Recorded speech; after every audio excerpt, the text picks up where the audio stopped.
This is Dimitri Lascaris reporting for The Real News from Montreal, Canada. In an historic vote, the European Parliament has just approved by a huge margin of 571 to 53 a complete ban on a range of single-use plastics across the Union in a bid to stop pollution of the oceans. One member of the Parliament said if no action was taken, quote, by 2050 there will be more plastic than fish in the oceans. The MEPs backed a plan on plastic cutlery and plates, cotton buds, straws, drink stirrers, and balloon sticks. The proposal also calls for a reduction in single-use plastic for food and drink containers like plastic cups. Other items where no alternative exists will still have to be reduced by 25% in each country by 2025.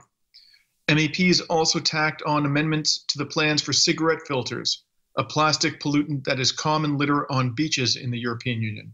Cigarette makers will have to reduce the plastic by 50% by 2025 and 80% by 2030. Another ambitious target is to ensure 90% of all plastic drink bottles are collected for recycling by 2025. Currently, bottles and their lids account for about 20% of all the sea plastic, according to the European Parliament. Now here to discuss this with us is Dr. Jonathan Latham. Dr. Latham is the co-founder and executive director of the Bioscience Resource Project and editor of the independent Science News website. He holds a master's degree in crop genetics and a PhD in virology, and he joins us today from New York State. Thanks for coming back onto The Real News, Dr. Latham. Hi, Dimitri.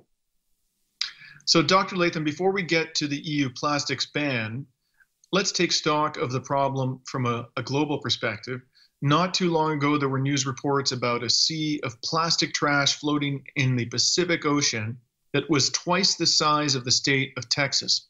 Why should ordinary citizens be concerned about this form of pollution? Well, I mean, for one thing, that it gets into the food that you're likely to eat. So, for example, animals that you eat will be consuming these plastics, and then they will get into their stomachs. The other is that it disrupts the ecological chain. Even if you don't eat turtles or whales, they are necessary for the proper functioning of those ecosystems. So we depend on these organisms one way or another. So let's flesh that out a little bit, if you'll excuse the pun. You know, this gets into your system as a human being. What are the kinds of health effects that we can anticipate from ingesting these plastics? Well, even low levels of plastics can cause endocrine disruption, for example. So these plastics, if they're BPA, for example, BPA has all kinds of effects on human systems. And although we haven't tested its effects on whales or turtles or most fish, you can be pretty confident that it will have effect on their endocrine system. So even if you don't eat very much of these plastics, you can expect effects on fertility, for example, and effects on heart function, for example, are documented from BPA. Many consequences that are not good, basically. Now, the EU's research on the topic says about 150,000 tons of plastic are tossed into European waters every year. Apparently, that's only a small contributor to the global problem, with an estimated 8 million tons of plastic entering the world's oceans annually. If the EU ultimately implements these measures, how far will that go towards solving the problem? And in particular, what countries are the major contributors to plastics pollutions in the oceans today? Well, I think you should, there are no countries that are immune from these issues. If you go to India these days, you'll see people burning plastic on the streets just to get rid of it. There are many countries that do an appalling job of picking up disposable and non-disposable plastics. It's not really on their radar because they have other concerns. So the European Union is doing its bit in a way. But the fundamental issue is that there are many other uses of plastics that end up in the ocean and not addressed by this legislation. For example, so if you use artificial clothes, you put those in the laundry, then the bits of plastic that are separated from your clothing in the process of laundering will ultimately likely end up in the ocean. Little bits of polyethylene and fibers from your clothes, unless you use cotton or wool clothing, that will be contributing to pieces in the ocean. And if we continue on a business as usual course in terms of our plastic production and consumption, what do we expect? And not just looking at plastics, but the other challenges that the ocean confronts today. If we continue on a business as usual path, what do we expect scientifically the oceans to look like, let's say in approximately 30 years from now in 2050? Well, I mean, what the European politician said is based on a scientific study of the amount of plastic that we put into the oceans. But I think that our understanding is that many of these plastics are toxic, in irrespective of any other things that they may do.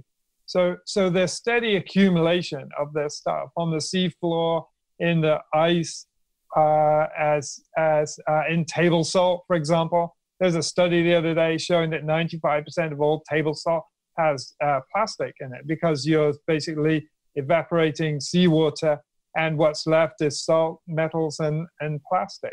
So we can expect the oceans to be a pretty sorry place in 2050 if we don't do something about this. Now, if you were advising global governments about the crisis of plastics pollution in our oceans today, what would you recommend that they do? What would be the major measures you would recommend that they adopt in order to address this crisis? Well, the simple thing is to use natural products. If you use cotton, wood, wool, and allow natural products to replace plastic products, what you'll do is two things. You'll provide work for farmers and useful opportunities in the economy, but you will also, you'll put the chemical industry out of business. In the US today, we create 30,000 pounds of plastic, basically use 30,000 pounds of fossil fuels to generate the plastics and disposable materials for every single person who lives in this country. So we are generating huge quantities of plastic, and we have to have an economy that doesn't depend on throwing stuff away. And so, but what that means is that we have to have an economy which is somehow sustainable. And what governments have basically done is use subsidies to encourage businesses to produce products that then can be thrown away. Kettles that only last a year, toasters that only last a year, fridges that don't last. We have all these products that we produce in the economy that basically are plannedly obsolescent. And there's a good reason for that, because if we wanted to simply provide for everybody one toaster and one kettle and one house and one table and one set of chairs and so on for their entire lives, we could easily do that, and the planet would thank us, but the economy would, as presently constructed, would collapse. Mm-hmm. So basically, this really gets to the heart of the capitalist system that we've constructed. It seems. Would you that view? Yeah, it does, because the reason why governments want all this production, right, is because they are relying on skimming off money to pay for military services and to pay for their bureaucracies. The invention of money in the first place goes back to the Romans, for example, wanting to have a surplus that they could then use to defend their empire with. So this is what the function of the economy ultimately is. Well, we've been speaking to Dr. Jonathan Latham about a major new initiative by the European Parliament to try to get a grip on the problem of plastics in the oceans. Thank you very much for joining us today, Dr. Latham. You're welcome. Thank you. And this is Dimitri Lascaris reporting for The Real News from Montreal, Canada.